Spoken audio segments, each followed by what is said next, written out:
Mafia Mukhtar को दफन हुए 4 दिन हो चुके हैं, लेकिन यूपी में विपक्षी नेताओं की जुबान पर सिर्फ और सिर्फ मुख्तार है। दावा किया जा रहा है कि 100 साल बाद भी वो अपनी कब्र से खुद की मौत की गवाही देगा।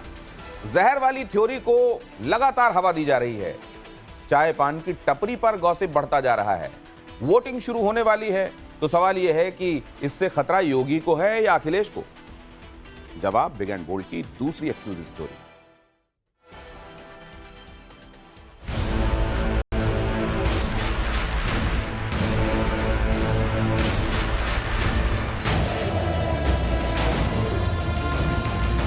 जिन लोगों ने ये समझ लिया है कि मुख्तार अंसारी की कहानी डेड एंड हो गई, ऐसा नहीं है। कहानी तो अब शुरू होगी।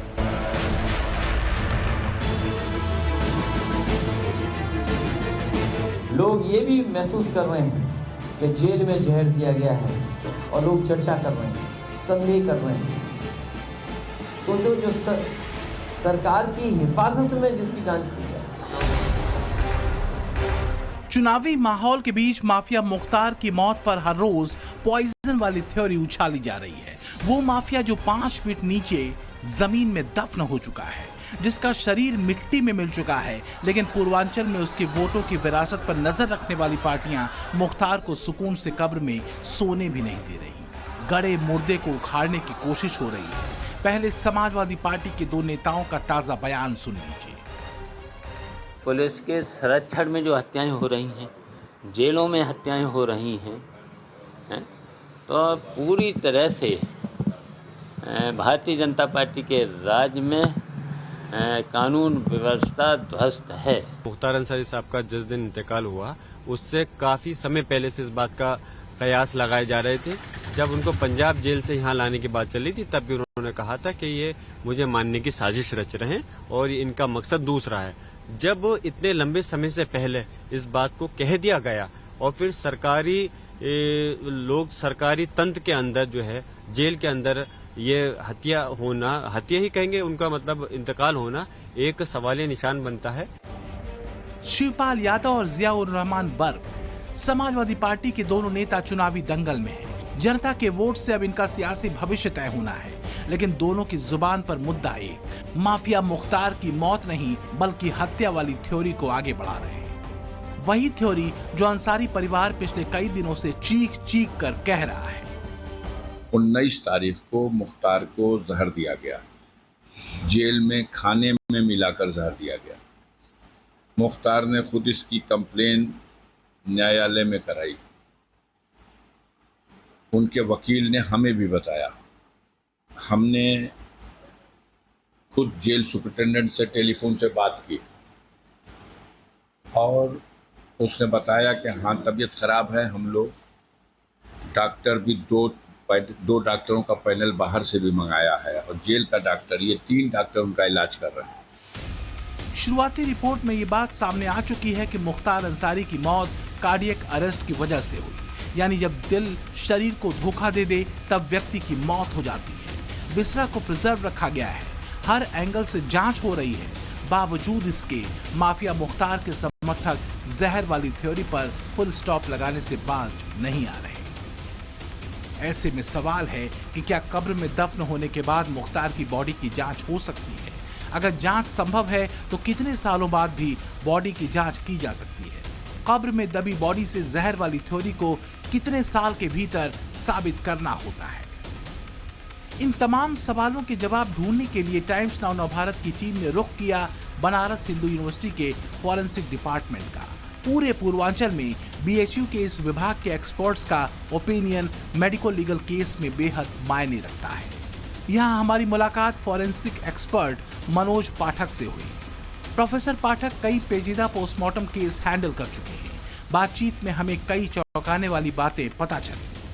अफजाल अंसारी भले ही 10-20 साल बाद मुख्तार की बॉडी से जहर के सबूत साबित हो जाने के दावे कर रहे हों, लेकिन मेडिकल साइंस कहता है कि मौत के 100 साल बाद भी हड्डियों से जहर की पुष्टि हो सकती है। हड्डी के 1 सेंटीमीटर के सैंपल से यह साबित किया जा सकता है कि मौत जहर की वजह से हुई या किसी और वजह से।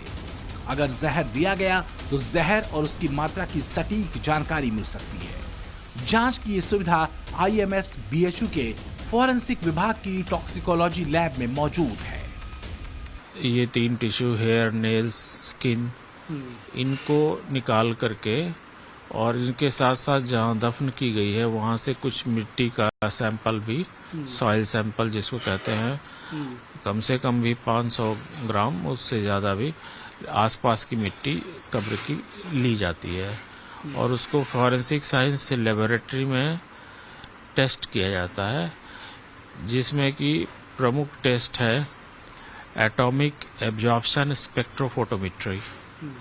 इस टेस्ट में किसी भी सैंपल में, केमिकल में या बॉडी में अगर कोई भी मेटालिक पॉइजन है तो वो डिटेक्ट हो जाता है। और उसकी खास बात है इस प्रक्रिया की कि इसमें न सिर्फ क्वालिटेटिव बल्कि क्वांटिटेटिव एस्टिमेशन भी हो जाता है, यानी पॉइजन कौन सा है ये तो पता चलेगा ही, उसके अलावा कितनी मात्रा में दी गई है ये भी पता चल जाता है। 100 साल बाद भी माफिया मुख्तार का शव अगर अपनी मौत की गवाही देगा तो ये मेडिकल साइंस में संभव है। एक्सपर्ट्स के मुताबिक जहर भारी धातु यानी हैवी मेटल की कैटेगरी में आता है। उसमें आर्सेनिक, मरकरी, लेड, हेलियम जैसे एलिमेंट होते हैं जो हड्डी, बाल और नाखून में जगह बना लेते हैं। सैंपल लेने के बाद एटॉमिक ऑब्जर्वेशन स्पेक्ट्रोफोटोमेट्री से जहर की गुणवत्ता और उसकी मात्रा चेक की जाती है। और जब केमिकल एनालिसिस का या टॉक्सिकोलॉजिकल एनालिसिस भी उसी को कहते हैं, इसका रिपोर्ट हमको फॉरेंसिक साइंस लेबोरेटरी से पता चल जाएगा और अगर उसमें पॉइजन नेगेटिव आया तो यानी नेचुरल डेथ होती है, और अगर पॉइजन के ट्रेसेस मिले, पॉजिटिव आता है, तो फिर हम उस लाइन ऑफ एक्शन पे, उस पॉइजन के डिटेक्शन पे और डिटेल्ड स्टडी करते हैं, दूसरे भी टेस्ट करते हैं, जैसा कि मैंने भी एटॉमिक एब्जॉर्प्शन स्पेक्ट्रोफोटोमेट्री कहा। अब एक होता है flame ion atomic absorption spectrometry, फिर एक TLC है जो कि प्रिलिमिनरी टेस्ट है।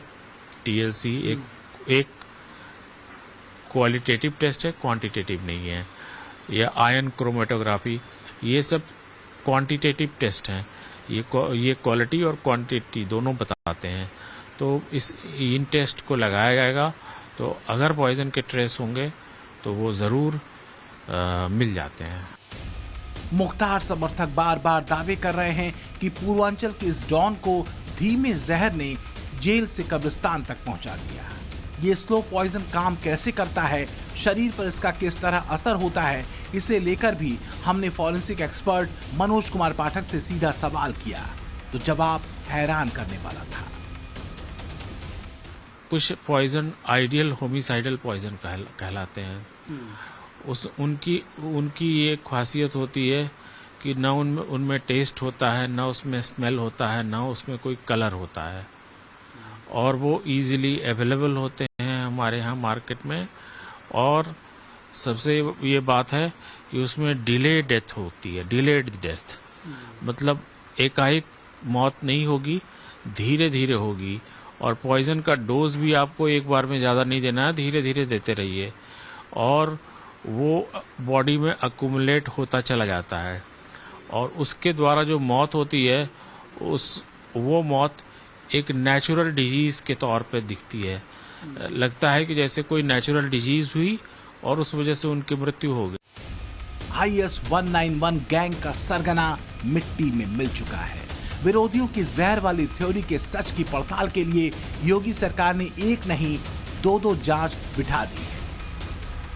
पहली मजिस्ट्रियल जांच है जिसमें मुख्तार अंसारी की मौत के मामले में जो भी शख्स कोई सबूत या बयान दर्ज कराना चाहते हैं तो उन्हें 15 अप्रैल तक का समय दिया गया है। दूसरी न्यायिक जांच है जिसमें बांदा के ACJM गरिमा सिंह को जांच अधिकारी बनाया गया है, जो 1 महीने के अंदर पूरी रिपोर्ट कोर्ट को सौंपेंगी। या तो अपराध करना बंद करो और अपराध करोगे तो उसकी कीमत चुकाने के लिए तैयार रहो। बहनों और भाइयों, तो ज्यादातर अपराधियों ने अपनी जमानतें तुड़वा करके जेल में चले गए।